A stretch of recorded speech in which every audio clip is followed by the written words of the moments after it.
In the case of nuclear or radiological fallout, people living around potential targets such as military bases and chemical plants may be advised to evacuate.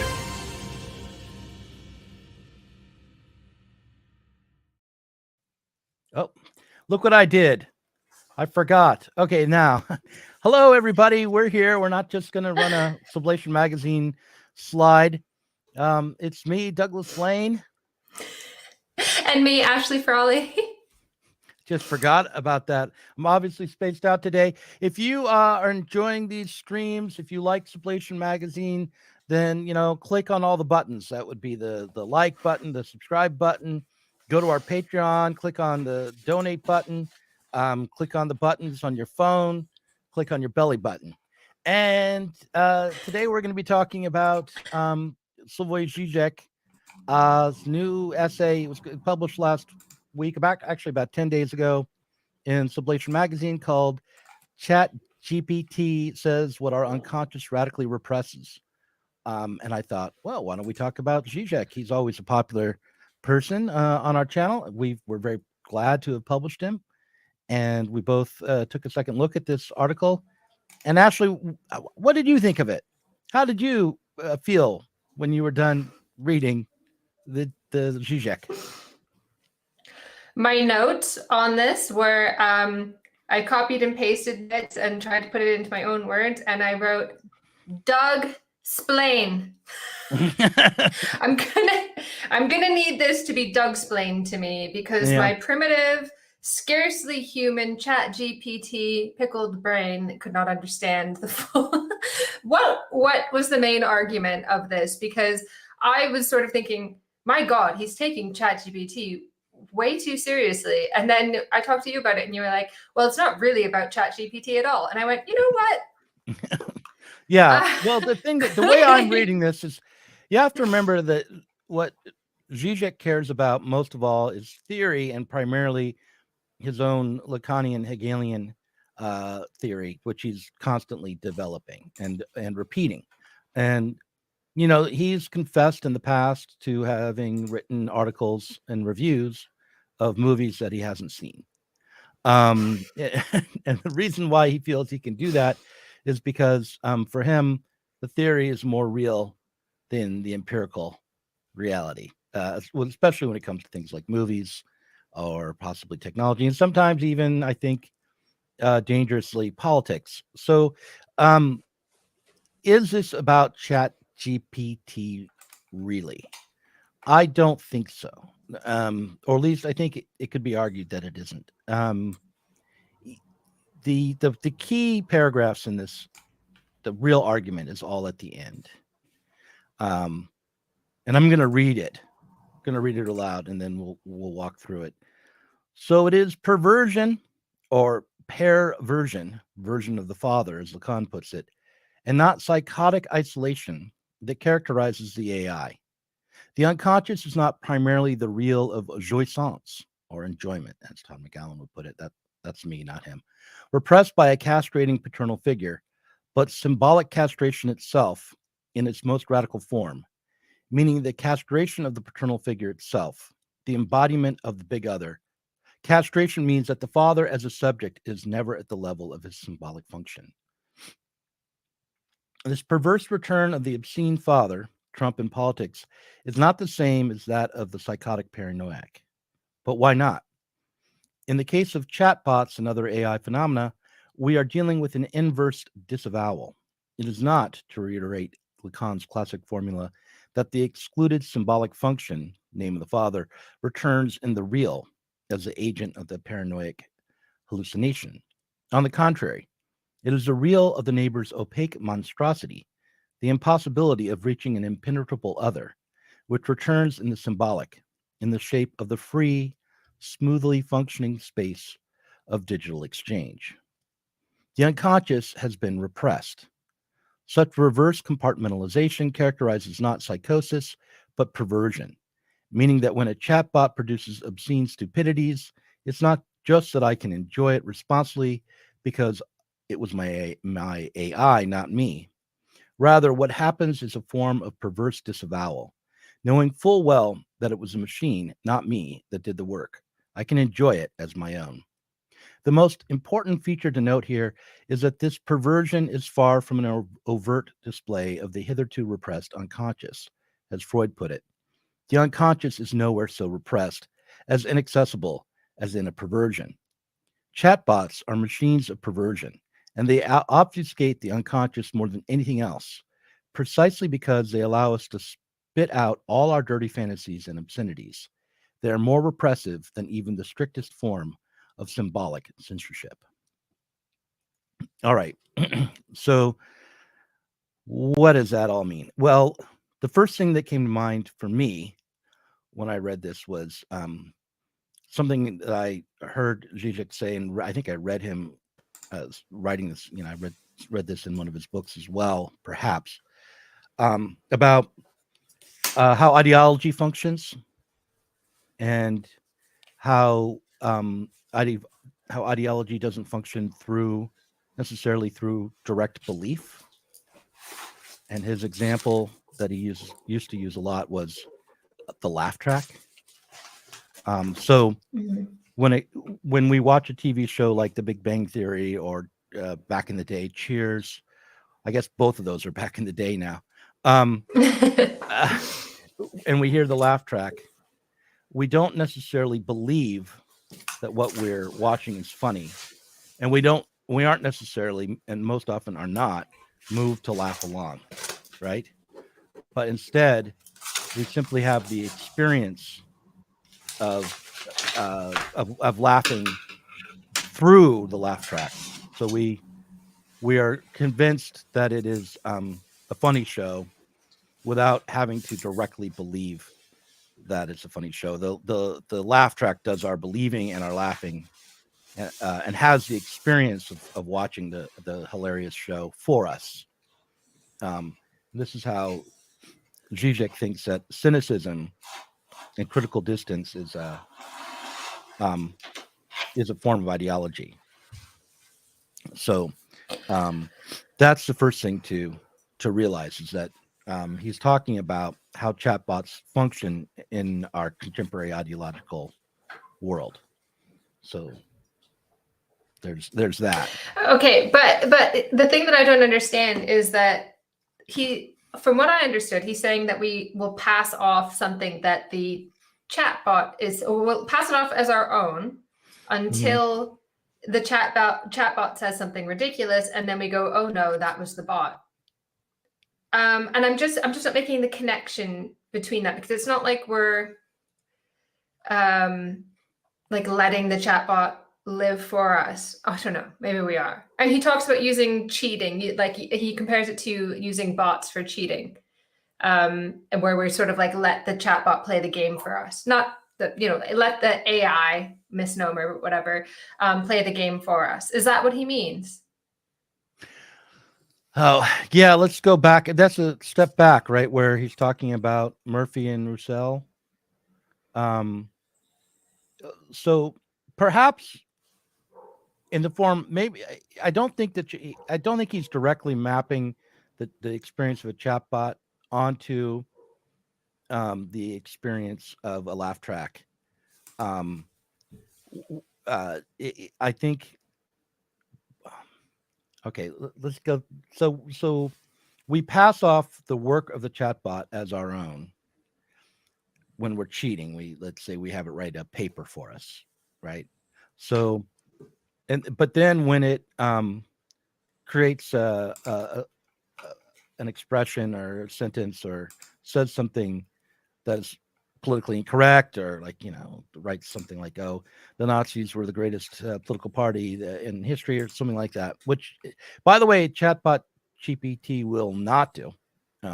They've been fiddling with the program to make sure it doesn't say those kinds of things. But when it says something obscene, then we experience that as an error in the bot, rather than something that comes from us, but yet we get to enjoy that expression, right, all the more directly as our own, for the depth of the disavowal of it. But the thing is that the bot doesn't say it like anything It doesn't say anything even remotely that could be considered problematic. And therefore, I mean, if our unconscious is actually, or like our unconscious enjoyment or whatever, you can tell that I don't do this kind of work, psychoanalysis. I'm using all the wrong words. No, but anyways, it's if fine. our enjoyment, if the thing that we would be enjoying then in a kind of secondhand way is like being a soulless bureaucrat, then I can get on board, you know, because that's how the chatbot talks. It gave me shit recently for asking when I did that video with my dog, totally stupid video. I was trying to think of ideas for different things I could teach my dog because I had taught it already the what was it? Surplus value, wages surplus value. I had taught him that trick a long time ago as a joke. And I was like, oh, I'll make a video about this, but I have to teach him some more tricks. So I asked ChatGPT, I was like, what are some tricks that I could use? I was like, whatever, like, I'm sure it won't come up with anything, but to teach Marxism using a dog. And it gave me shit for exploiting my dog.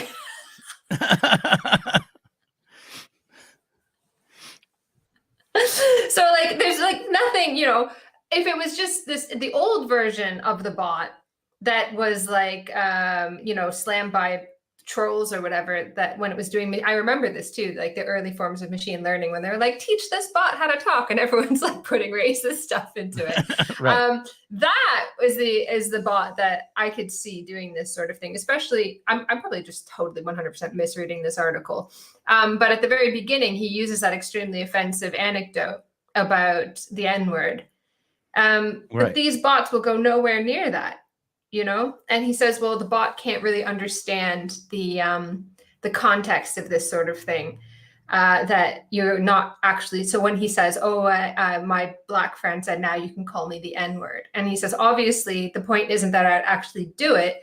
It's the offer is supposed to be refused. Like when you say, like, I offer people frequently my kidneys because when I'm grateful, I go, oh my God, I owe you a kidney.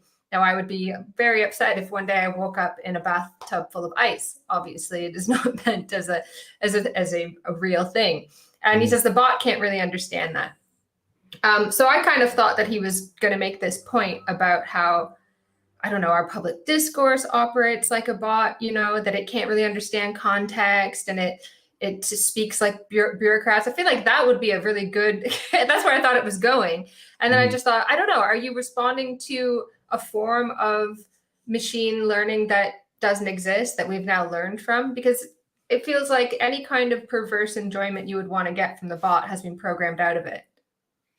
Right. And so again, you know, Zizek writes reviews of movies that he hasn't seen. I think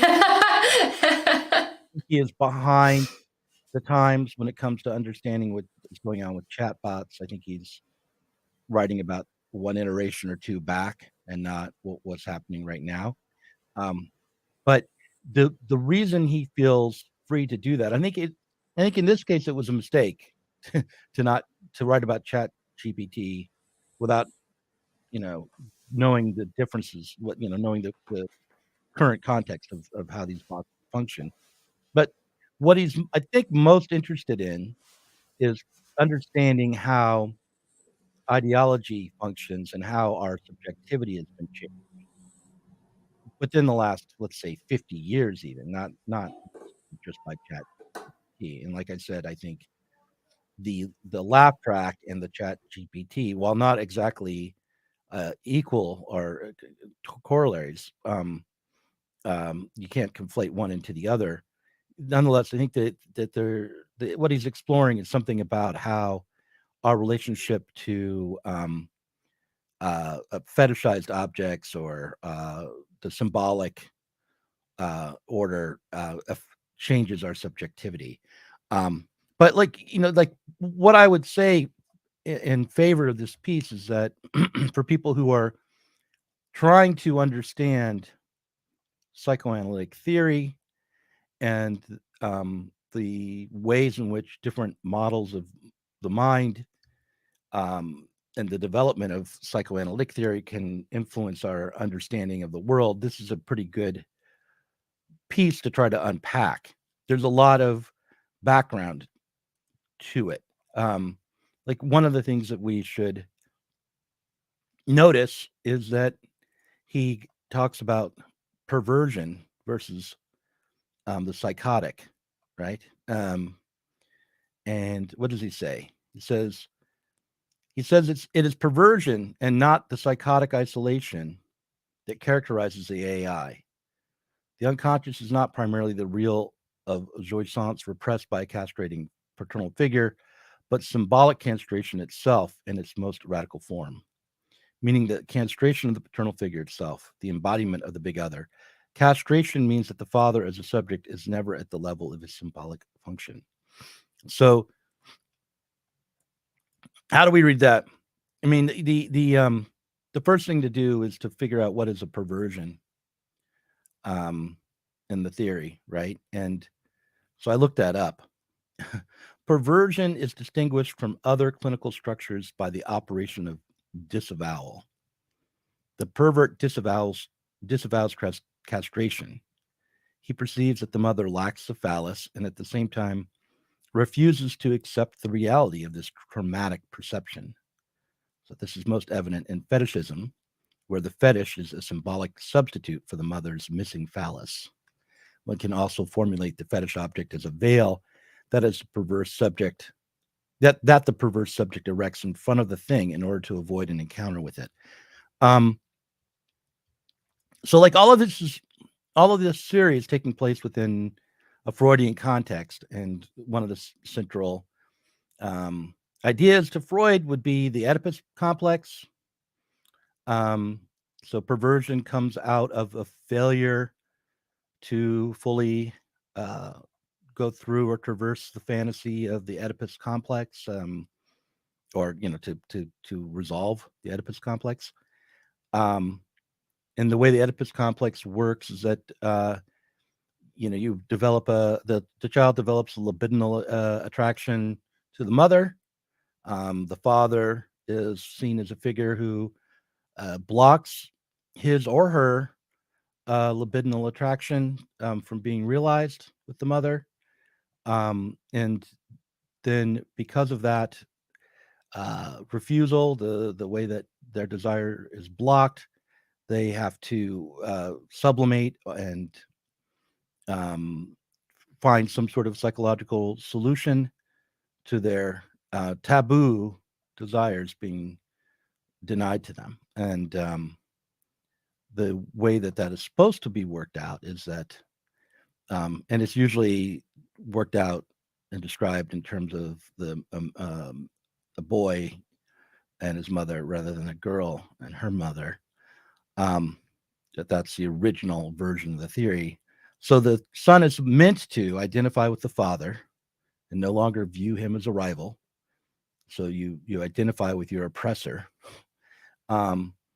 develop an affection for, but not a libidinal attraction to the mother, and then direct their libido towards a substitute, a female partner who is not the mother. That's the way the Oedipus complex is meant to be worked out. So the failure to accomplish those tasks leads to neurosis and psychosis and perversion and psychosis, and I said psychosis twice, but the point is it can lead to all manner of malady. And in the case of perversion, the pervert is disavowing that castration, that the way that the father has blocked his or her path to the mother. And the thing about the phallus is that the idea of the mother's phallus is something that I think develops when rather than accepting the taboo, you attempt to hold on to the desire for the mother by imagining that you can be her phallus, meaning you can know what she desires and become that thing that is the object of desire, or actually the desire itself, the phallus. And so anyway, I'll stop there and see what you make of all of that. I think you're muted. I just learned how to use the mute button. Nice. Late. Anyway, so I just don't understand the connection between that and a bit of technology that is a search engine, essentially, that speaks to you, that has been trained to speak to you in prose that has a high likelihood of seeming kind of human, seeming like human prose.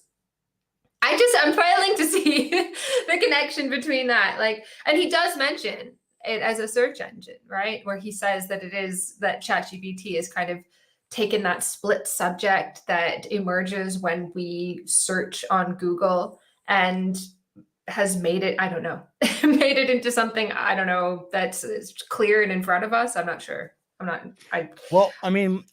well outside my expertise here, but I'm just totally, just as a normal person, just trying to get the idea that what's the connection between all of this complex theoretical machinery and a spiffy new search engine that lies to you sometimes. Right. Well, I'm not a Lacanian psychoanalyst, but but I'll do my best here. So the way you get from the Freudian Oedipal complex and his concept of perversion to ChatGPT is to understand how the father's role is the role of what in Lacanian terms would be called the symbolic, and to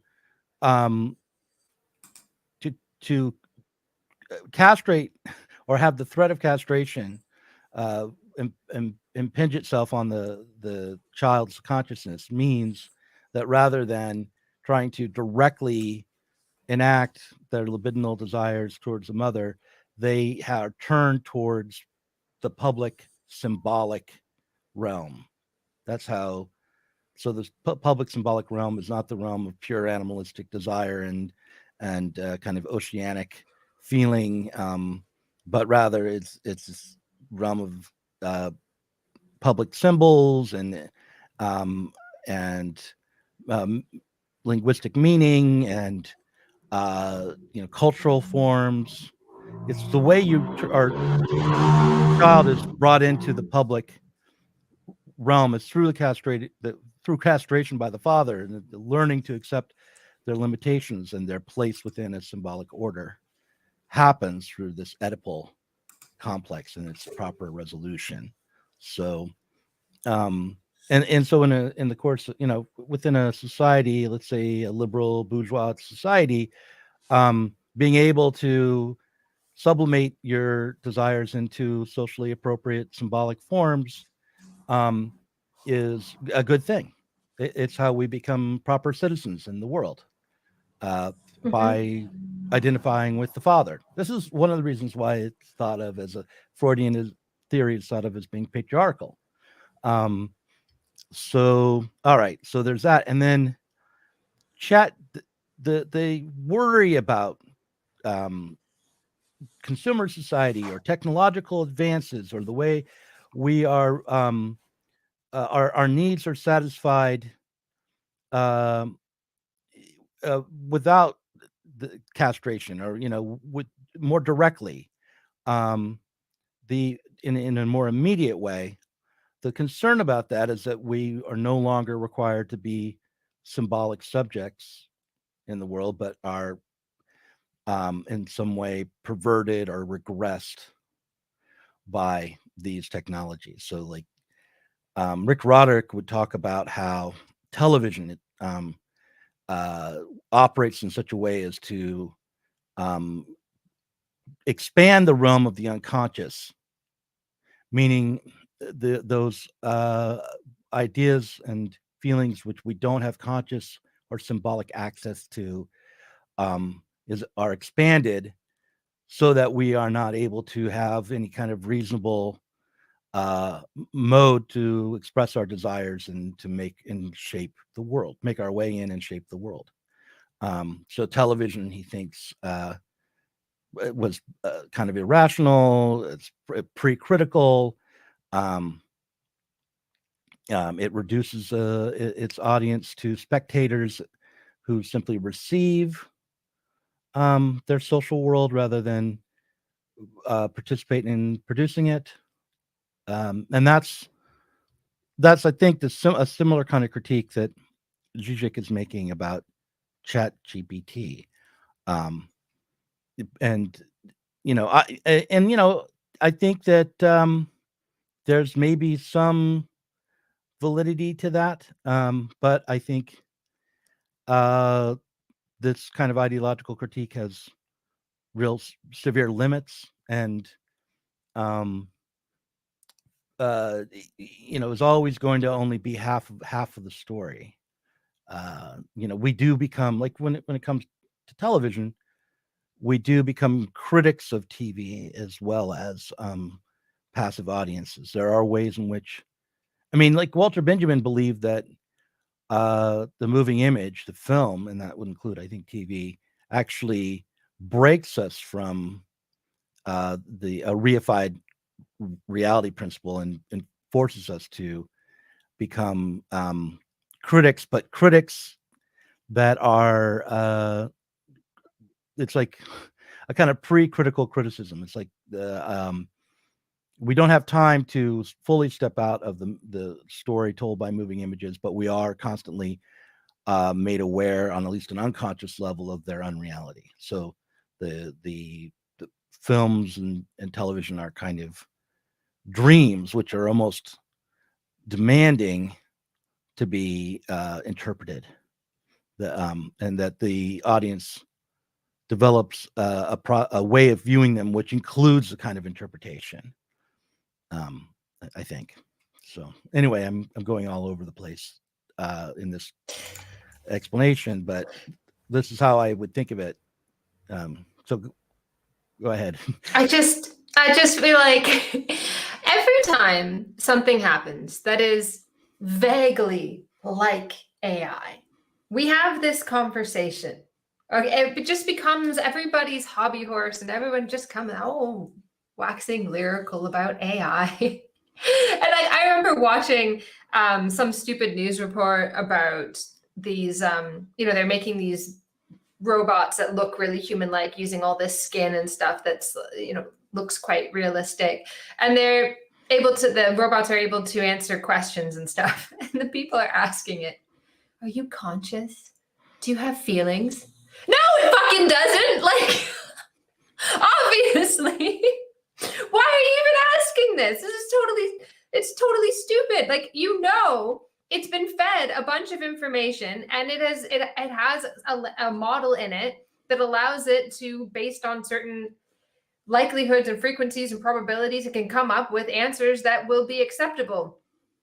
It's like, and we all know this. Does anybody think that it's anything other than that? I'm sorry. I know that I basically just disregarded a very good and important explanation that you just gave, but that's okay. But let's talk about AI instead of Zizek for a moment. Like John, but I just want to say, go ahead. Mm-hmm.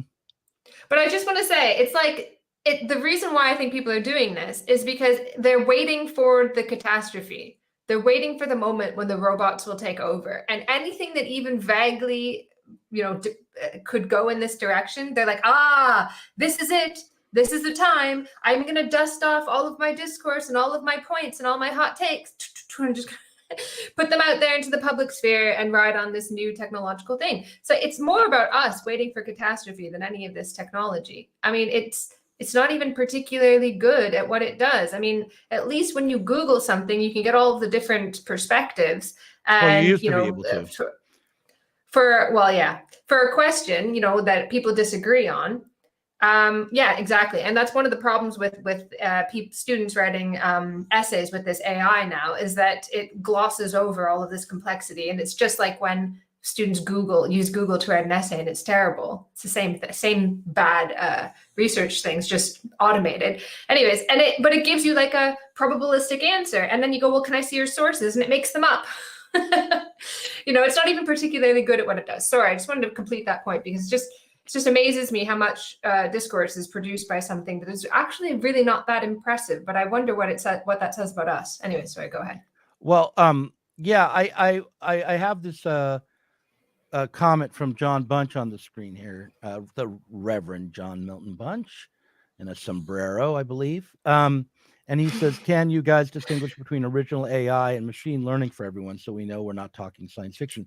And Yes. yeah, that's an important point. I mean, I believe, and I don't know the full history of the development of AI, but my understanding is that in the early days of research on AI, they really were trying to create something approximating a human brain in a computer, and they brought in Noam Chomsky for a while to work on this project, funded his linguistics and the research, because they thought that if they isolated the part of the brain or the nervous system that was responsible for language in human beings, that they could then replicate that. I mean, this is rough here, but they could replicate that in a machine. So they were trying to build a conscious mind in a machine. And that went on for a while, and they ran up against very hard problems. And that's actually a technical term, the hard problems. But and they could not make much headway in that direction after a while. And so then they shifted over to what's called machine learning, or probabilistic algorithm-driven AI, which does statistical analysis to generate basically a simulation of language rather than actually think. So these machines are not aiming at thinking, right? Mm-hmm. The difference might be like if you were trying to create a chess program by mapping the brain of a chess master and then recreating it in a computer, as opposed to trying to create a chess program by inputting all the rules and giving it as much computing power as possible in order to be able to make probabilistic predictions of moves and look as far ahead as it could in within this very rigid set of rules and predict outcomes.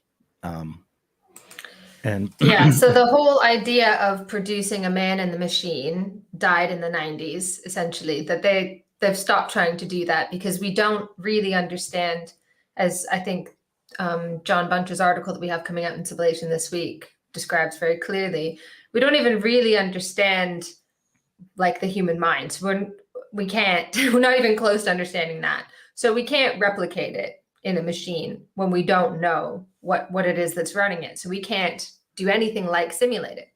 But what we can do is feed it a shit ton of information. And it's not even unlimited in the amount that it can, I suppose, memorize or remember. I don't know what words to use that don't muddy the waters more. But so that's what we've done. We feed it a ton of information, and then it puts together patterns of speech that have a high probability of being recognized as something like language, free-flowing, and something like communication. It's not doing what human beings are doing by a long shot, a long shot. But it can produce convincing prose. And for that reason, it's not something to kind of just say, oh, well, it's just nothing, forget about it. Because it can produce convincing prose, it can push out, it can automate a lot of our tasks. Mhm. And this is quite good for humanity. But of course, we don't live in a world in which, maybe I'm going too far ahead now, but we don't live in a world in which it's great that we create things that make tasks easier for humanity. Like, I mean, I use ChatGPT sometimes when I have a blank page. I have like blank page syndrome. You know, I'm afraid of the blank page. And I asked ChatGPT to give me an introduction to an article on X. And it gives me a really horrible introduction. And I go, oh, right. So I kind of know now how to start by not doing that, you know? So it can do all these good things for human beings. But of course, it won't be used for these reasons. If there's something that is very simple and can be automated, it will automate that task out of existence, and that can be a threat to human beings. But it's not at all even close. And as long as we, as Chomsky points out in a very good article in the New York Times on the subject, that line of research that was trying to actually simulate human intelligence, that's not what has produced this. It's a completely different way of doing things, and it will never reach a level of simulation because that is just not what it is doing. Right.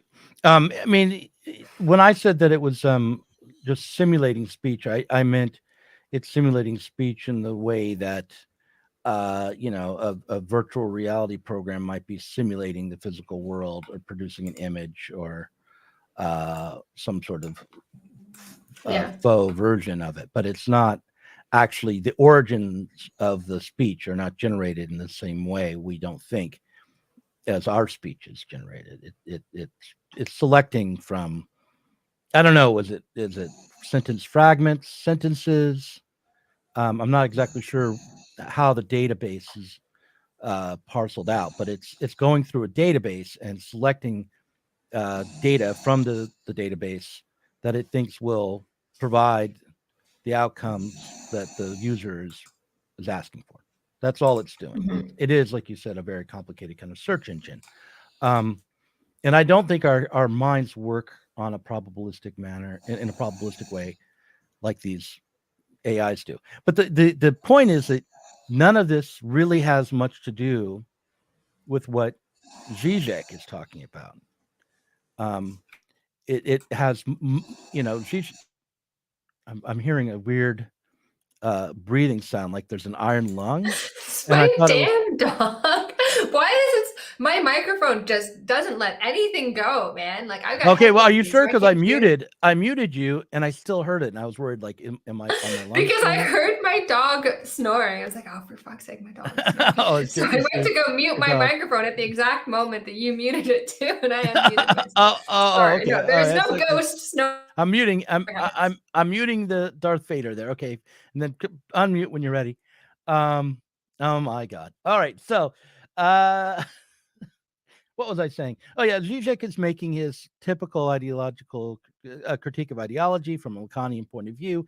He's using ChatGPT as an example. He's not concerned about whether or not there's an actual mind in the machine. I think he is taking it for granted, probably, that there is not.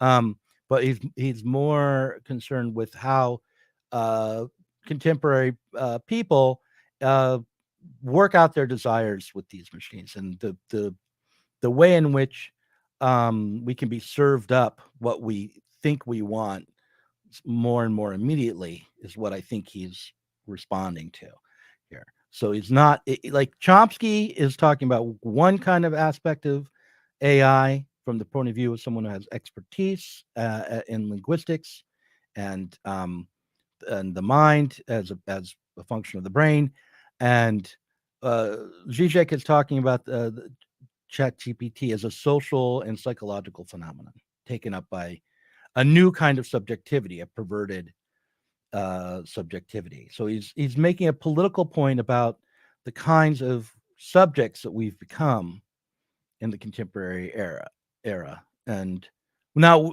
so our question would be, the way to critique him is not to critique his understanding of ChatGPT per se, but to say, okay, is he right when it comes to describing what Lacan would say and what these psychoanalytic categories actually are and how they are structured? And then after that, we can do a meta critique. Do we think these categories are of any use at all for us today?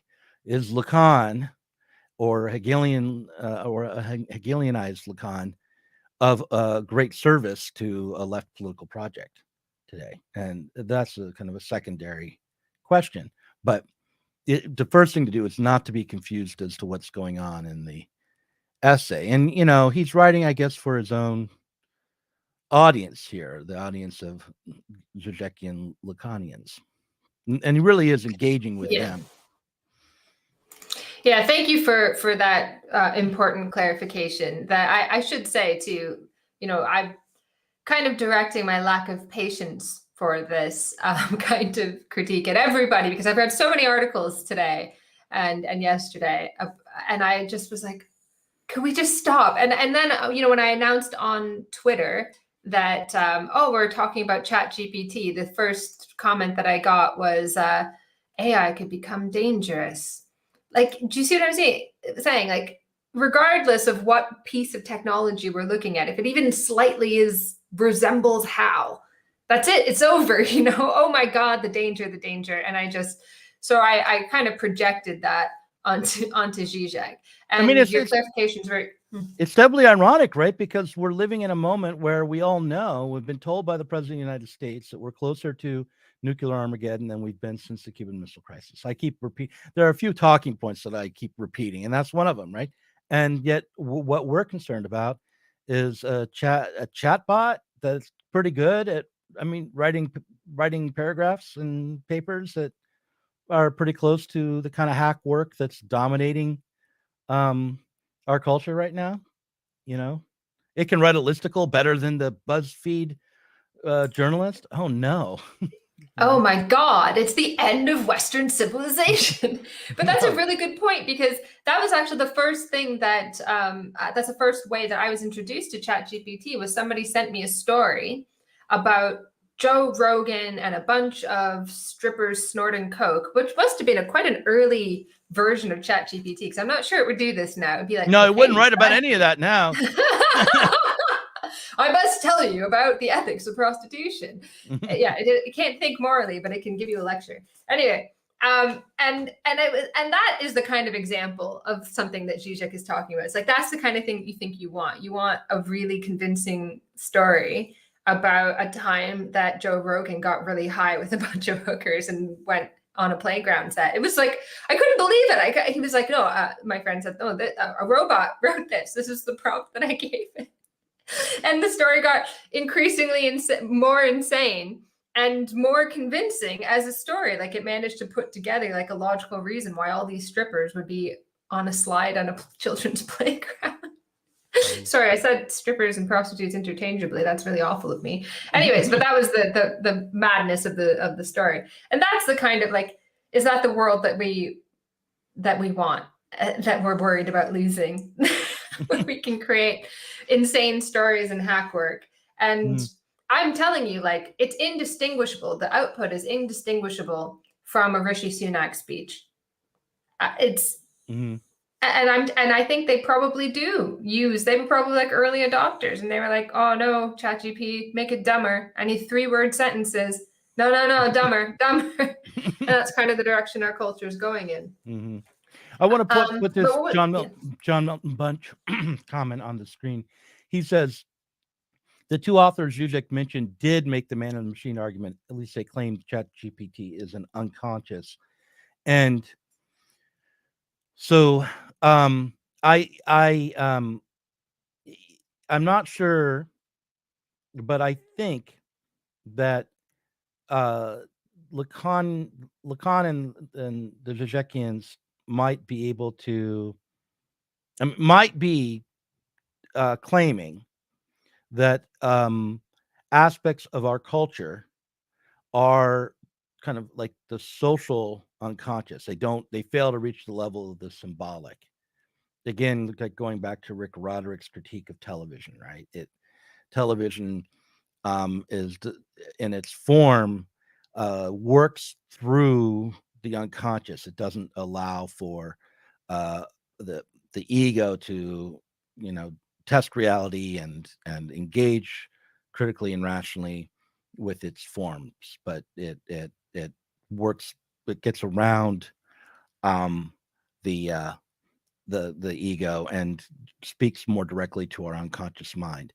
Would be Roderick's claim in one of these lectures I've watched 100 times, and I think maybe Zizek and his Zizekian colleagues are making a similar kind of claim, and then they would also say that unconscious that appears in the realm of culture is structured like a language, even though it is pre-linguistic or pre-rational. And just exactly what that means, we could do a whole podcast on what does Lacan mean when he says the unconscious is structured like a language. But they're not making a claim about the human brain and how it functions, or or about the machine having an unconscious and a conscious mind, or the machine having being split between the ego and the id and the superego. They're not claiming that's all going on within the machine.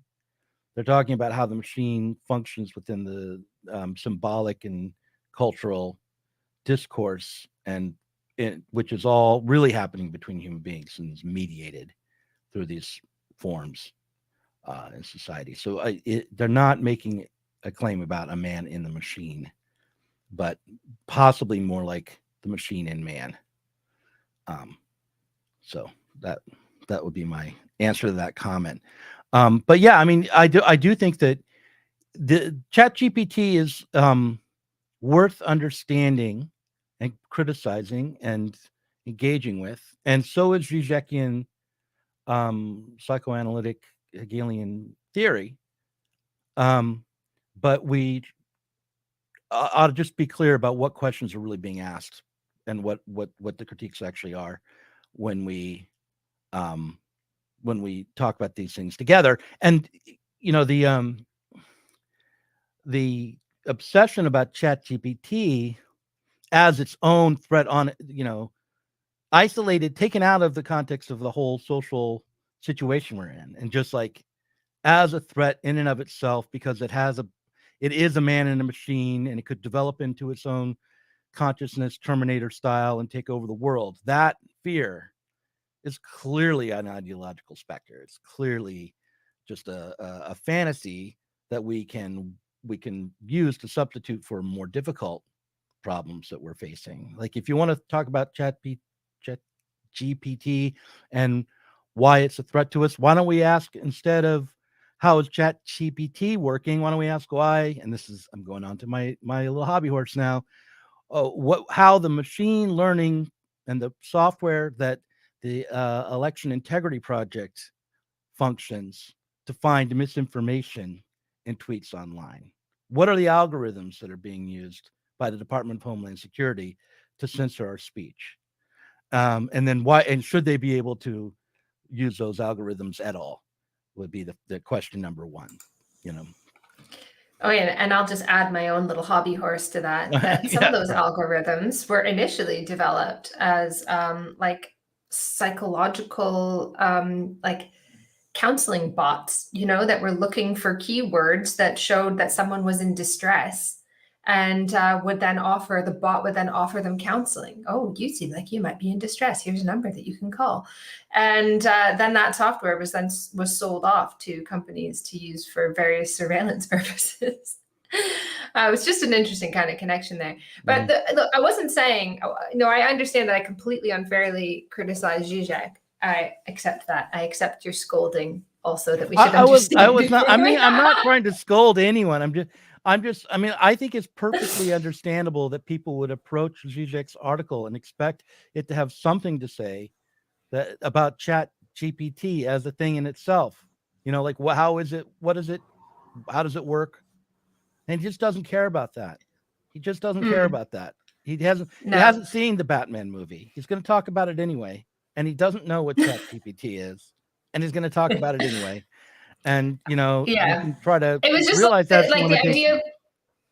Yeah, the idea of sort of comparing it to an unconscious and this kind of thing. I'm very much with John Bunch on this. It just, as soon as you read things like this, you think, well, no, that's just not what this is. So what are we really talking about here? But I get that that's not quite what he's arguing, is it? That in a way, it's like, I mean, what is all of the stuff on the search engines that is being aggregated, all the information that's being fed with, if it's not like humanity's just blah that we put out into the universe, then put through a series of increasingly uncontroversial filters and then spat back at us? I mean, that's got to say something about us and humanity, even if it's not a literal man inside the machine. It is our own stupid culture inside the machine. Yeah, like, we can understand something about the kinds of people we are and how our consciousness works, even by seeing the kinds of cultural products we produce, right? And the way in which we approach culture. And I think that's what that's the realm in which Zizek is operating. And I'm not exactly sure if I agree with Zizek's argument, but it's just worth noting that his argument is really about what is perversion, what is neurosis, what is the political variance of the Oedipus complex? How should we think about it? Is Freud a patriarchal theorist? Is there something liberating in a Freudian psychoanalytic approach? Do we need to return to Freud? Are we more repressed when we try to be post-Oedipal and anti-patriarchal than we realize? And these are kind of old debates within what I'll just call the academic left. So that's the realm in which he's engaging, and it's very kind of rarefied stuff. And Zizek makes it more accessible, or at least seemingly more accessible than most. Like he's got a good style, and he's funny, and he has a persona and a brand, so he's more widely read than most people who are working within this realm. But I think he's also probably more widely misread as well. And John Bunch says, it's very easy. Oh, sorry. And that's okay. John Bunch says, the left needs to abandon psychoanalysis. Sorry, but it's little more than intellectual masturbation at this point. I can't. I like it, but here's the thing. I agree, but I like it. I mean, it feels good. I mean, that's the thing. Like, okay, I love Zizek as a teacher, as an entertainer who brings my attention to all sorts of different things. That doesn't mean I have to buy the whole argument, but I learn a ton from his stuff, even if I ultimately disagree. And I think that's fine. I agree that I don't think psychoanalysis is a path to revolution. I don't think so, but I'm willing to be proven wrong. At least if it's like a gateway drug to thinking more deeply about some of these things, then I'm all for it. I don't think everything has to be perfect. Someone says, so does heroin. Yeah. Yeah. Well, we could just call it, Zizek is like intellectual heroin. There are people who have really deep readings of Zizek who I respect a lot, who see a lot more in it in terms of the possibility of mobilizing people and understanding what needs to be done to affect any kind of revolutionary change. And I've got time for that sort of thing. Personally, I don't use it in my own work, and I don't think it helps to understand some of what I think, for instance, is most significant about this particular issue, which is what does this mean for automation and the falling rate of profit? That seems to me to be the most obvious thing. And it's very hard to find anyone who has a really deep analysis of what automating, some estimates say 300 million jobs essentially being sort of automated out of existence, or a good percentage of people's work at least. What are the implications of that? Economists are saying that this might be a way out of our slow growth slump. Is it possible that it could produce a level of productivity with very low inputs that will provide for economic growth in areas where it is stagnating? I don't think so. In fact, I think one way to think about the development of AI and kind of the AI race between nations is to think about it in terms of nations seeking super profits by increasing their efficiency through AI technology. And the first ones to really have the breakthrough with AI so that they can increase efficiency the most will be the ones that perhaps have the highest level of productivity. And as long as nobody catches up and that doesn't press down prices overall internationally, they'll be able to take a larger share of the surplus for their own nation or for their own businesses. So that is one way to explain the AI race. And an obvious other way is that it's useful for this so-called information war to have the most powerful AI on your side. Although I'm unclear as to how the information war actually functions and to what extent the information war between nations is really a pretext for controlling the various nations' populations. But I want to put this up here. It says, I see you've cited the Twitter files over 100 times in a month. This is a quote from Matt. I see you've cited this Twitter files over 100 times in a month. Are you in distress, user? Should I contact the relevant health services? And this is his best attempt to combine Ashley and Doug's nightmares. And, you know, it certainly is mine. And you know what? I'll tell you, like, friends of mine have reached out to me in the last month and to ask me if I was okay. Like, they said, we see you're tweeting a lot. You're really tweeting a lot. And you're getting into a lot of arguments online. Are you okay, Doug? Is everything all right? Which on the one hand seems very kind and caring, and you know, I'm grateful I have friends who were looking out for me like that. And on the other hand, seems like the most underhanded way to tell me that my concerns are irrational and that I'm, you know, no longer, I'm not justified in what I believe. So. It reminds me of like anytime a woman joined some kind of like violent guerrilla organization, there's always this speculation about, well, did she have like a brain disease? You know, there's always, it wasn't like the batter mine off people. They were like, oh, well, there's some speculation that she was, you know, had something happen in her brain at exactly the moment she decided to abandon her children. Because what woman ever would abandon her children for a revolutionary cause? And I'm not defending batter Meinhof, obviously. I'm just saying, like, anytime anybody does it, it's like, oh, perhaps they were mentally unwell. Yeah, that is a very good explanation, a very good conglomeration of both of our nightmares, because there was a comment that somebody put up there that was like, oh, it could lead to like automated violence, automated surveillance. And this is one of the things that I talked about in my first Based AF video. By the way, I've got another longer one, good long one coming out Thursday. Nice conversation with Spencer Leonard, just blew my mind. Anyway, that was something that I talked about in my first video, was that these were the good things that author imagined happening. And I can well imagine that, where the algorithm shows what good parenting is like based on many, many hours of observing nice white middle-class families.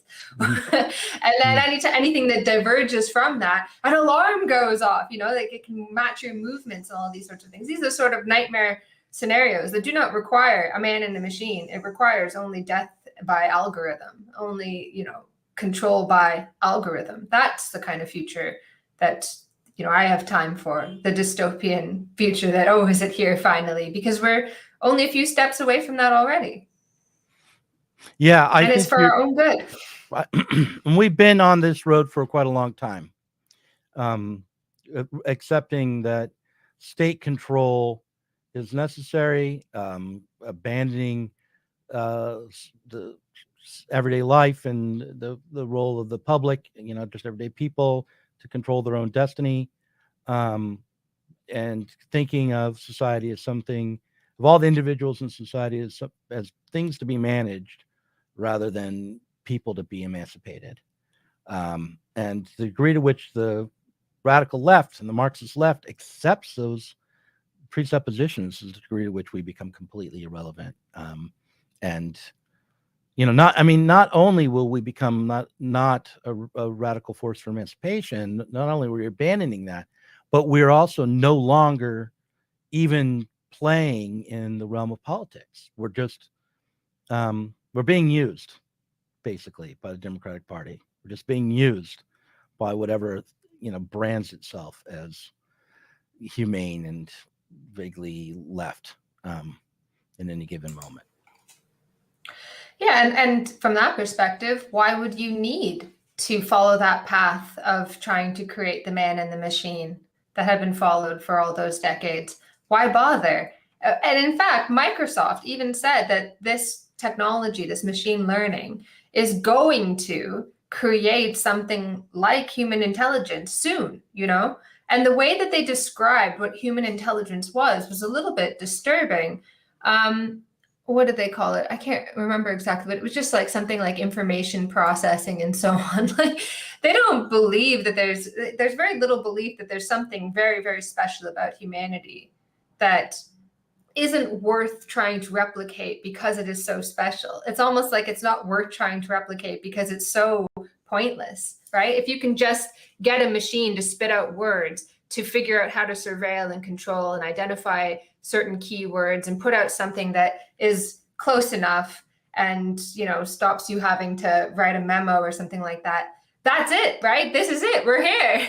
That's like, and they're the companies that are creating this are bigging it up for obvious reasons, you know, but also you get this sense that they don't really grasp themselves what a big thing and AI would really be, that they can call their crap software AI, right? It speaks more to this loss of faith in humanity, that we're not even following that true AI path in science in a big way. Anyway, I'm sure there are people who are doing it.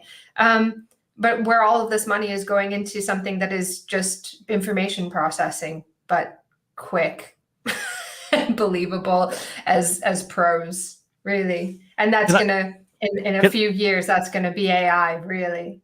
Right. Can I have a nerd moment? Will you grant me a nerd Go moment? on then. Of course. In the Hitchhiker's Guide to the Galaxy, you see, this is where there's a part where some super intelligent mice are asking one of the characters, Arthur Dent, if they can remove his brain so they can study it.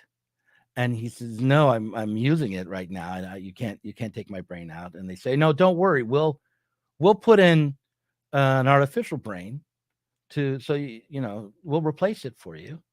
And one of the other characters, one of the mice says, "All we need to have it do is say, 'What?' in a confused way, and 'Where's the tea?' And nobody will be able to tell the difference anyway." So I think with the, Microsoft and the Department of Homeland Security and the various kinds of authorities and powers that talk about human beings these days think about human beings in the same way that the mice thought about Arthur Dent and Hitchhiker's Guide to the Galaxy. Super nerdy, I know. That's a very good place to end it. I love that.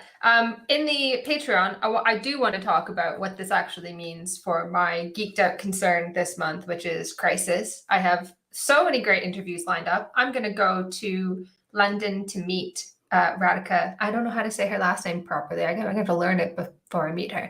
Radhika Desai, who is married to Alan Freeman, and she's launching a book on the 27th of April in London. I will be there in person. So I'm very excited to talk all about crisis theory and to talk to all sorts of different people about it over the next couple of weeks and bring that all to you. And we'll talk about it now in the Patreon. And we'll be talking about it in the Patreon.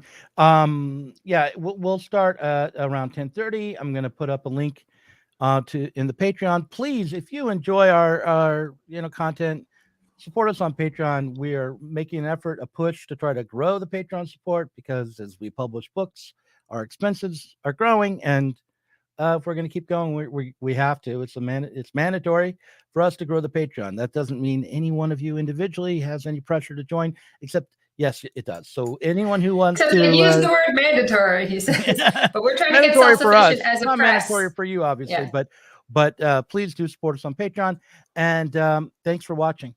So I'll find the button to press here. In the case of nuclear or radiological